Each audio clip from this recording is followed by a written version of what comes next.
సిద్దిపేట జిల్లా హుస్నాబాద్ నియోజకవర్గం కోహెడ మండల కేంద్రంలోని లక్ష్మీ గార్డెన్స్ లో మండల స్థాయి ముఖ్య నేతలు కార్యకర్తలతో మంత్రి పొన్నం ప్రభాకర్ చిట్చాట్లో పాల్గొన్నారు. రానున్న స్థానిక సంస్థల ఎన్నికల్లో ప్రతి గ్రామంలో కాంగ్రెస్ పార్టీ జెండా ఎగిరేలా ప్రతి కార్యకర్త పనిచేయాలని సూచించారు. ప్రజాపాలన ప్రభుత్వం అమలు చేస్తున్న పథకాలు గ్రామ గ్రామాన ప్రజల్లోకి తీసుకెళ్లాలని తెలిపారు.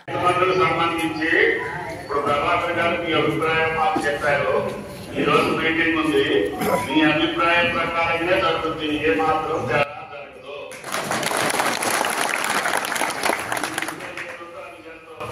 భగవంతుడు ఈ ప్రభుత్వానికి అంత శక్తికి అంత రైతులకే వాడతాము.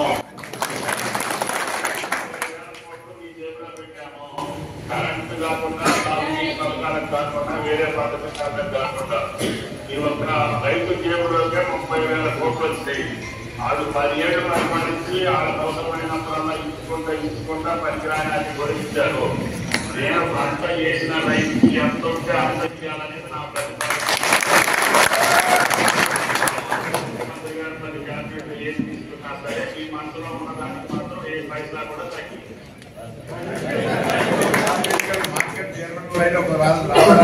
అందరి తరఫున హుస్నాబాద్ కోహెడ సైదాపూర్ మార్కెట్ చైర్మన్లు చార్జ్ తీసుకొని మీరు ప్రమాణ స్వీకార కార్యక్రమం కూడా వెయిట్ చేస్తారు.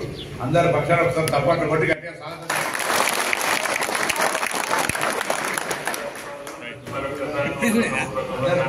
పామాయిల్ కూడా వేసుకోమని చెప్పండి అన్నారు. ఒక మాట చెప్పండి.